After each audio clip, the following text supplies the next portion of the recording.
नमस्कार दोस्तों, स्वागत है आप सभी का आपके अपने चैनल सिग्मा यूथ इंजीनियर्स पे। मेरा नाम है विपिन यादव और आज का जो वीडियो है इसमें ऑटोकैड की एक बहुत ही इंपॉर्टेंट कमांड मैं बताने जा रहा हूँ जिसका नाम है स्केल।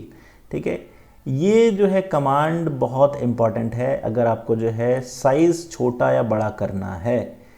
ठीक है, स्केल करना है। देखिए, इसका काम है स्केल करना, मतलब किसी को छोटा करना है या किसी को बड़ा करना है तो कैसे कर सकते हैं। फॉर एग्ज़ाम्पल के लिए मैं चाहता हूँ कि ये जो है एक सर्कल है, ये एक सर्कल मैंने यहाँ पर बनाया करीब 150। ठीक है, ये देखिए, अब जो है मैं यहाँ पर इसकी रेडियस चेक कर लेता हूँ। मैं आपको यहाँ पर दिखा देता हूँ। ये देखिए, इसकी रेडियस है 150। ठीक है, 150 रेडियस का है, यानी कि जो है 300 डाया का जो है ये सर्कल है। ठीक है, अब मैं चाहता हूँ कि इसको जो है स्केल करके जो मैं 75 रेडियस का बना दूँ, तो मैं इसको छोटा करना चाहता हूँ। ठीक है, छोटा करने के लिए मुझे क्या करना पड़ेगा, स्केल दबाया और मैं जो है स्केल के लिए इसका एक बेस पॉइंट सेलेक्ट कर लेता हूँ, इसका सेंटर पॉइंट पे सेलेक्ट किया। अब मुझे स्केल फैक्टर देना होगा। ठीक है, स्केल फैक्टर में मैं देता हूँ 0.5। ठीक है, 0.5 दे दिया स्केल फैक्टर, एंटर। ये देखिए साइज़ छोटा हो गया पहले से। ठीक है, ये देखिए पहले से साइज़ छोटा हो गया। अब मैं चेक करा देता हूँ इसको कि ये कितने साइज़ का बना है। ये देखिए R75। ठीक है, स्केल कर दिया हमने इसको, ये से स्केल कमांड कहते हैं। अब यहाँ पर देखिए रेक्टेंगल भी हम एक बना के दिखा देते हैं आपको। ये देखिए रेक्टेंगल जो है ये हमने बनाया। ठीक है, इसका रेक्टेंगल का जो साइज़ मैं आपको दिखा देता हूँ, लीनियर से चेक करा देते हैं आपको क्या साइज़ है। ये देखिए यहाँ पर डायमेंशन लिख देते हैं। ठीक है, ये देखिए 17871। ठीक है, अब इसको जो है हम 0.5 छोटा करेंगे।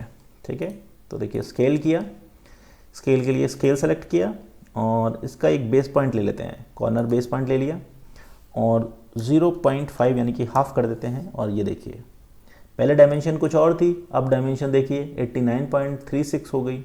ठीक है, और प्रीवियस डायमेंशन जो थी 178 थी, कंट्रोल Z। ये देखिए कंट्रोल Z, ये देखिए 178.71 थी। ठीक है, और स्केल किया तो जो है हाफ हो गई। अब मैं दोबारा से स्केल करता हूँ, स्केल पे सेलेक्ट किया। अब मैं एक बेस पॉइंट सेलेक्ट करता हूँ, यहाँ पर क्लिक कर देता हूँ। ठीक है, और अब मैं स्केल फैक्टर डाल देता हूँ 0.5, एंटर। ये देखिए डायमेंशन भी ऑटोमेटिकली चेंज हो गई। इसे कहते हैं स्केल कमांड। ठीक है, आप किसी भी बड़े साइज़ को जो है छोटे साइज़ में कन्वर्ट करना चाहते हैं तो स्केल फैक्टर डाल दीजिएगा। स्केल फैक्टर बहुत इंपॉर्टेंट है, चाहे आप 10 गुना छोटा करना चाहते हैं, 10 गुना बड़ा करना चाहते हैं तो वो बड़ा हो जाएगा। अब देखिए ये है R75, इसको मैं बड़ा करना चाहता हूँ, मैं चाहता हूँ कि ये डबल हो जाए, तो मैं जो है इसको फिर दोबारा से स्केल करूँगा। स्केल किया, इसका सेंटर पॉइंट सेलेक्ट कर लिया। ठीक है, और यहाँ पर डाल देते हैं स्केल फैक्टर 2, एंटर। ये देखिए 2 किया जैसे ही मैंने, ये देखिए R150 हो गया, पहले R75 था। तो ये स्केल कमांड बहुत ही इंपॉर्टेंट है। ठीक है, अब हम जो है एक पोलर एंटिटी को भी जो है इसको छोटा करके देखते हैं, और छोटा हो सकता है ये S स्केल, और यहाँ पर लिया हमने 0.5।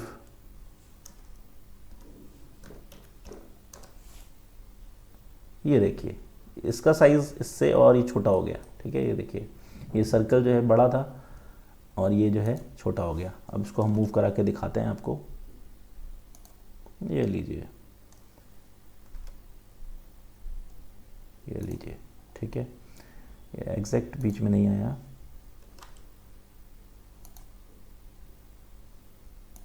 ठीक है, अब यहाँ पे आया। अब मैं एक बार फिर से स्केल कमांड लगाता हूँ।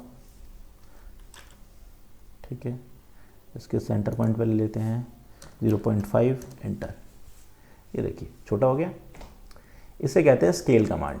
ये तो हो गई स्केल कमांड।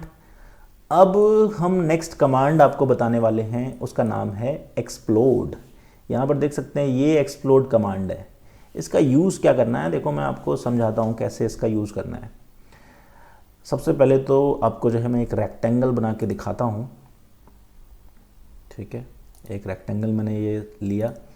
अब जब मैं इस रेक्टेंगल को सिलेक्ट करता हूँ, तो देखिए ये पूरी की पूरी एक बार में सेलेक्ट हो जा रही है। मैं चाहता हूँ कि सिर्फ मैं इसकी एक साइड को सेलेक्ट करना चाहता हूँ, तो उसके लिए मुझे क्या करना पड़ेगा, देखो मैं सेलेक्ट कर रहा हूँ लेकिन पूरा एक बार में हो जा रहा है। ये एक बहुत बड़ी समस्या रहती है डिज़ाइनिंग के टाइम पे कि भैया ये कंप्लीट एंटिटी अगर आ जाती है तो हम चाहते हैं कि भाई इसकी एक साइड हमको हटानी है, डिलीट करनी है, तो क्या करें, नहीं होगी डिलीट। इसके लिए हम क्या करते हैं, इसको एक्सप्लोड करते हैं। सबसे पहले एक्सप्लोड करते हैं मतलब कि तोड़ते हैं। इसका मतलब होता है कि इसको तोड़ना। अब देखो इस एक्सप्लोड करने की जैसे मैं कमांड लेता हूँ, इस पर पहले क्लिक करिए एक्सप्लोड पे, फिर इस कंपोनेंट को सेलेक्ट करिए, फिर एंटर दबा दीजिए। अब ये एक्सप्लोड हो गया, एक्सप्लोड कमांड एक्टिवेट हो गई। अब मैं जैसे ही इसकी एक साइड पे क्लिक करूँगा, देखो एक साइड सेलेक्ट हुई, दूसरी साइड पे करूँगा, दूसरी साइड सेलेक्ट हुई, तीसरी साइड सेलेक्ट हुई और चौथी साइड सेलेक्ट हुई। तो इससे क्या फ़ायदा है कि अगर आपको एक चीज़ डिलीट करनी है, मान लो इस पर जो है कुछ काम करना है, इसको इरेज करना है, इरेज कर दिया, ठीक है, ऐसे इरेज हो गई। और जब कंप्लीट एंटिटी होती है, ये देखो कंप्लीट एंटिटी है, इसको जब मैं क्लिक करूँगा तो ये पूरा का पूरा एक बार में सेलेक्ट हो रहा है। तो ये चीज़ें जो है आगे चल के जब डिज़ाइन आप बनाएंगे, क्रिटिकल डिज़ाइन बनाएंगे, तो उसमें समस्याएं देती हैं। एक्सरसाइज में हम आपको ये चीज़ करा के दिखाएंगे कि कैसे आप इसका यूज़ कर सकते हैं, ठीक है। और इसका यूज़ बहुत ज़्यादा होता है। ट्रिम कमांड तभी चलेगी जब आपका जो है एक्सप्लोड होगा। अगर एक्सप्लोड नहीं होगा तो ट्रिम क्या कर देगा, पूरा का पूरा जो है एंटिटी को डिलीट कर देगा। इसलिए ये कमांड बहुत इंपॉर्टेंट है, ठीक है। आई होप ये आपको समझ में आ गई होगी। अगर आपको ये चीज़ समझ में आई तो जो है इस वीडियो के कमेंट बॉक्स में अपना जो है सजेशन डालिए कि क्या हम इसमें और इम्प्रूव कर सकते हैं। अगर आपको लगता है कि और बेहतर ढंग से समझाया जा सकता है इस कमांड को, तो वो भी हमें बताइए। तो अभी के लिए बस इतना ही, मिलते हैं अगले वीडियो में। Thanks for watching video.